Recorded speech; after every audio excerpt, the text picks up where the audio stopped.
You grow up in Nogales, on the Mexican side, so close to the border that from your roof, the fence looks less like a barrier and more like a fact of life. Your mother sells tamales from a little cart, calling out to regulars with tired warmth and stubborn pride. Your father drives a delivery truck for a bottled water company, crossing the border twice a week with legal cargo and returning home smelling like diesel, dust, and official forms. You watch him handle checkpoints like an artist at work. He knows every agent's face, every lane that moves fast, every lane that invites trouble. He knows a clean truck, proper documents, and a steady expression will get you through 99 times out of 100. You don't understand it yet, not really, but you are learning the most valuable lesson in Sinaloa without even knowing it. Logistics is power. In school, you are forgettable, not stupid, not exceptional, just there. The kind of student who leaves no impression and disappears from memory by the next semester. You graduate mostly because your mother would cry if you didn't, and that matters more than grades ever did. Then you get a job at a freight company, shuffling paperwork all day long, bills of lading, customs declarations, shipping manifests, endless forms that blur together until your head aches. It is dull, soul-numbing work, but it pays enough to split rent with two cousins in a cramped concrete apartment. At 20, your greatest talent is simple: moving things from one place to another and making the paperwork look perfect. In another city, maybe that is just a job skill. Here, it is a resume. A man named Mateo Cruz finds you the way men like him always find people: through a cousin's friend, through a friend's uncle, through whispers and introductions that sound casual but never are. He takes you to lunch at a restaurant with white tablecloths and polished silverware. He is polite, almost charming. He never says the word drugs. He tells you he runs an import-export business and needs help with cross-border logistics, agricultural equipment, auto parts, normal things. The work is legal, he says, but demanding. Long hours, cash pay, $3,000 a month. Your current job pays $600. He gives you a day to think about it. You need 30 seconds. Still, you wait until the next morning to call, because you do not want to sound desperate, even though you are. The first week is exactly what Mateo promised. Real shipments, real products, real invoices.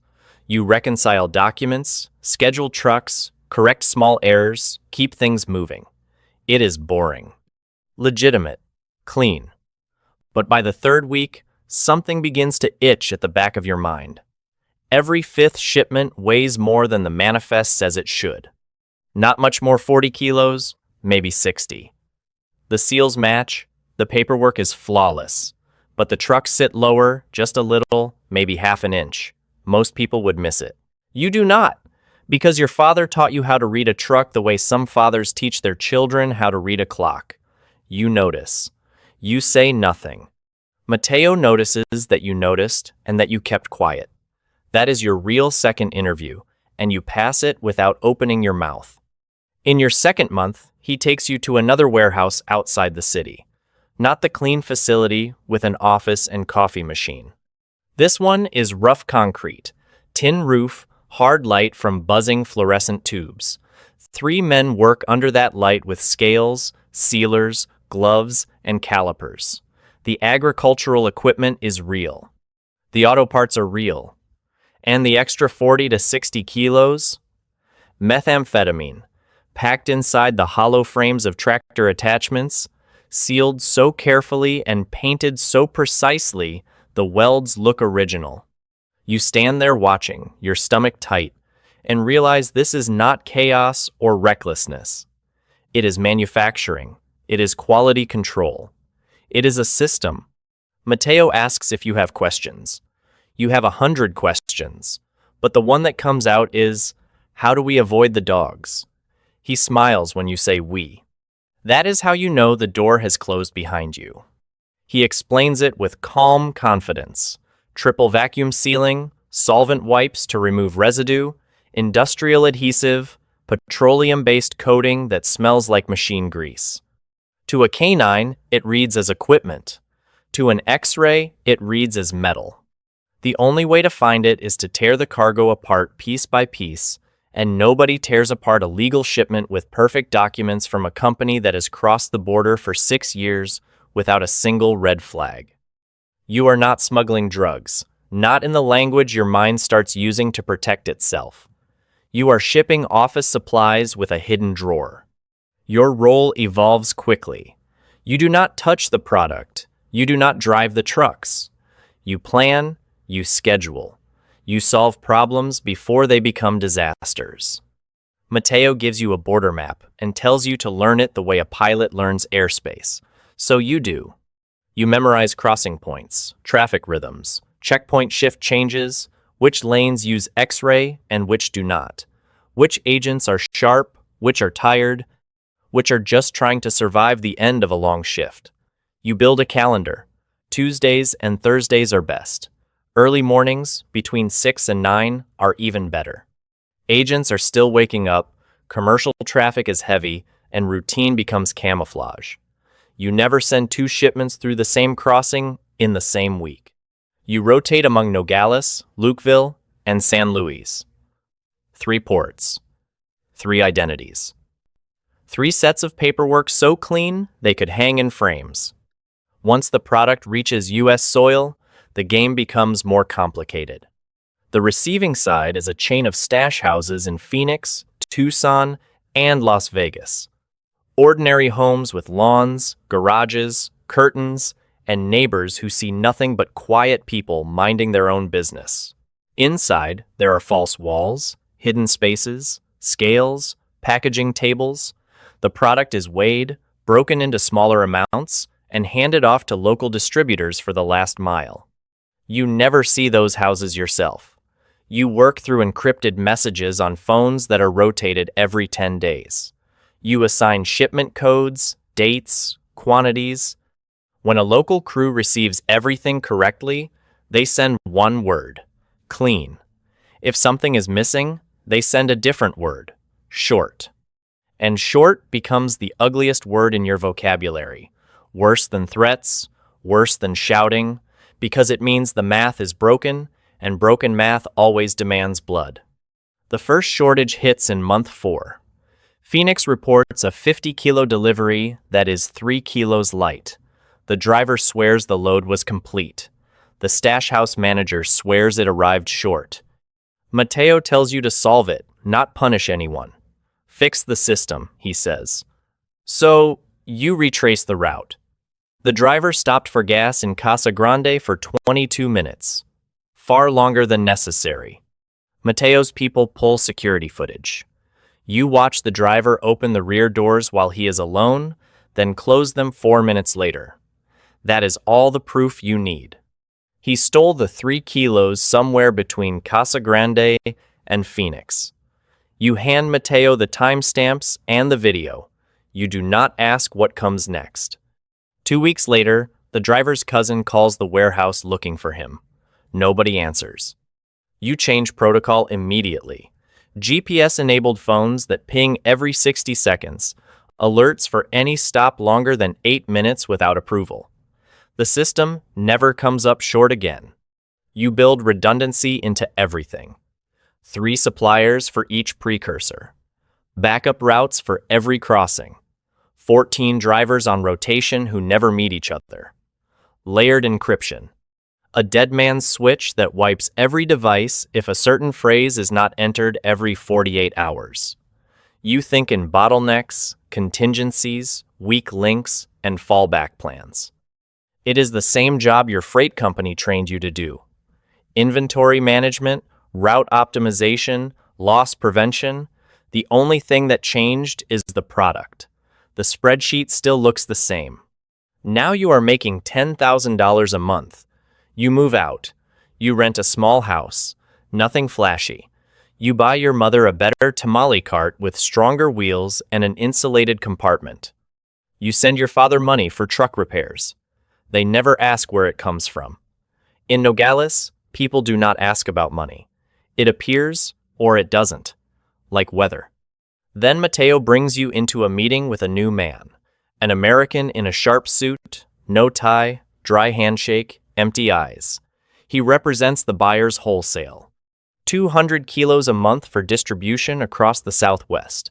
He speaks about meth the way a grocery executive might discuss tomatoes.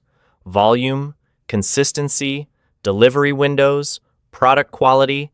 He wants a fixed schedule. First and third Tuesday every month. He wants updates. He wants one point of contact for complaints. Imagine that.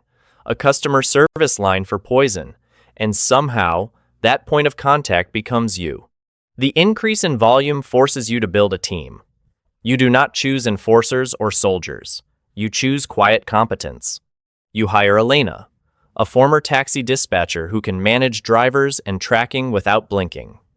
You hire Nico, an engineering school dropout who handles device rotation and encrypted communications. You bring in Don Rafael, a retired customs broker who knows every port regulation on both sides of the line and can make documents sing. Your team carries phones and notebooks, not rifles. You are the least intimidating crew in the cartel and the most profitable. 18 months in, you are moving 200 kilos a month with a 98.5% delivery rate. The losses come from weather and mechanical failures, not theft, not seizures. You have never lost a shipment to law enforcement, not once. Mateo tells you the organization's distribution is up 40% since you took over the corridor. He says it like a CEO reading a triumphant quarterly report. And what sickens you is this. Part of you feels proud. Then, Cedar Falls enters your life. A small Arizona town, about 9,000 people, barely a dot on your distribution map. A tertiary market, too small to matter, until Mateo forwards you a news article. A 15-year-old girl has overdosed in her parents' bathroom. Methamphetamine cut with fentanyl. Dead before paramedics could save her. The fentanyl was not yours. Your product was clean. But the meth itself was yours, and you know it because Cedar Falls is supplied through a Phoenix distributor connected exclusively to your corridor. The batch number in the article matches a shipment you logged 6 weeks earlier. You trace it backward through the chain warehouse, driver, route, paperwork, schedule, and suddenly the entire supply line runs straight from your desk to a dead girl's bloodstream. You close the article. You open your laptop. A shipment still has to be scheduled for Tuesday. You tell yourself the lie everyone in this business lives on. You are just logistics. You do not cook it, sell it, or force anyone to take it. You are just moving boxes, the way FedEx moves boxes, the way your father moved water. You are just a driver who never touches the wheel. Some nights, you almost believe it. But you keep a screenshot of that article on your phone anyway. You do not know why. Sometimes, late at night, you stare at her school picture braces, soccer jersey, a face still soft with childhood. Then you switch to Tuesday's shipping schedule and make sure every GPS ping is green. Both things happen within 5 minutes. The distance between them used to feel like an ocean, now it feels like a hallway. The DEA starts closing in not on you at first, but on the Phoenix stash houses. One distributor gets arrested, then another. Then, a driver misses his 48-hour check-in, and every device in your network wipes itself clean in 9 seconds. The dead man switch works perfectly. Evidence vanishes. Yet the arrests keep coming. Someone in Phoenix is talking. Stash house after stash house burns. Mateo moves everything to Tucson, and you rebuild the network in 2 weeks with new houses, new routes, new drivers. You do it almost effortlessly. That is what terrifies you. Then Mateo disappears. No arrest, no headlines, just gone.